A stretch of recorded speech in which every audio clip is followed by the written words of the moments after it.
ছেলে কোন কাছে পড়ো? তোমার মা কই গেছে? এখন সোজা একটা জিনিস বুঝে না, দুনিয়া অনেক কঠিন জায়গা, এই যে একা একা কষ্ট করে বড় হচ্ছে। জীবন চলতে গেলে কষ্ট তো হবেই, হবে না? এখানে আমরা যারা আছি সবাই কষ্ট করছি, যত কষ্টই হোক না খেয়ে থাকবো, কিন্তু হারাম পয়সার খাবার খাবা না। আজকে থেকে নিয়ত করো। তোমার বাবার নামে অভিযোগ হচ্ছে, পুরো এলাকার লোকজন তোমার বাবার এখানে অভিযোগ দিচ্ছে, কিন্তু আমি তো তথ্য নিয়ে আসছি। যারাই ধরি কোথা থেকে কেন, পলাশের কাছ থেকে। এ হচ্ছে মাদকের ব্যবসায়ী। এখন তুমি তো ছোট মানুষ, তুমি এটা জানবা না, লজ্জার বিষয়ে তোমার বাবা সম্পর্কে এটা বলা লাগতেছে। পুরো গ্রামের মানুষ সাক্ষী দিচ্ছে, এই বাঁধন আর পলাশ এই দুইজন এই ব্যবসা করে। তো মানুষ অনেক সময় খারাপ কাজ করে ফেলে, আবার ভালো হয়। তোমার বাবা তওবা করলে আবার ভালো মানুষ হয়ে যাবে। তুমি তোমার বাবারে বলবা যে তোমার ইনকাম আমি খাবো না, তুমি ভালো হালাল ইনকাম না করা পর্যন্ত তোমার টাকা দিয়ে আমি চলবো না। কষ্ট করে মানুষ হবো, কিন্তু তোমার টাকা দিয়ে চলবো না। বুঝতে পারছো? বড় মানুষরা সবসময় ভালো হয় না। সব বড় মানুষ কি ভালো হয়? এটা ছোট বাচ্চারা সবাই ভালো হয়, ছোট খারাপ ছোট বাচ্চা বলে কিছু নাই। কিন্তু বড় মানুষরা দুষ্ট, শয়তান, ধর্ষক, মাদক ব্যবসায়ী, বদমাস, চোর, ডাকাত সব বড় মানুষের মধ্যে, তাই না?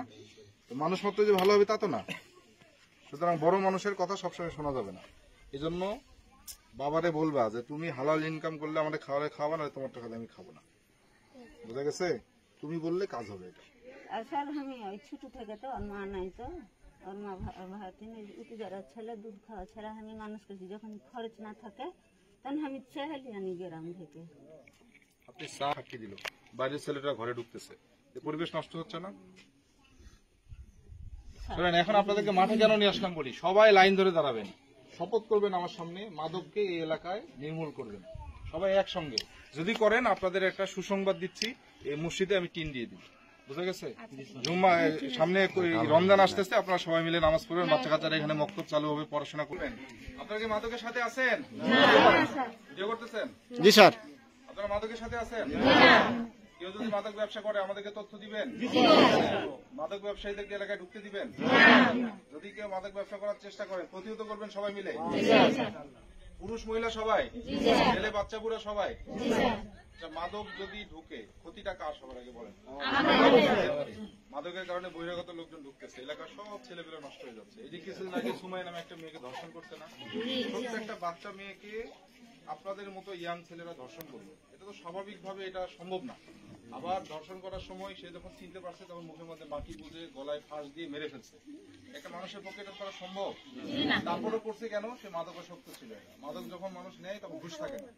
তাহলে এই যে সমাজটা নষ্ট হয়ে যাচ্ছে, আপনাদের সবাই মিলে কাজ করা লাগবে না? তাহলে এখন এখানে যারা মাদক ব্যবসা করে এলাকায় সবাইকে প্রতিহত করবেন, আমাদেরকে তথ্য দিবেন। তাহলে যদি করেন, কথা দেন আমার কাছে, তাহলে আপনাদেরকে আমি এই যে মসজিদ আছে, এই মসজিদে টিনের ব্যবস্থা করি। মসজিদটা চালু হবে, আপনারা নামাজ পড়বেন, রমজান মাসে মক্তব চালু হবে, বাচ্চারা কোরআন শরীফ শিখবে। সবাই একমত তো? বলেন মাদককে, বলেন মাদককে না বলবো, মাদক এই এলাকায় ঢুকতে দিব না। ঠিক আছে, ধন্যবাদ।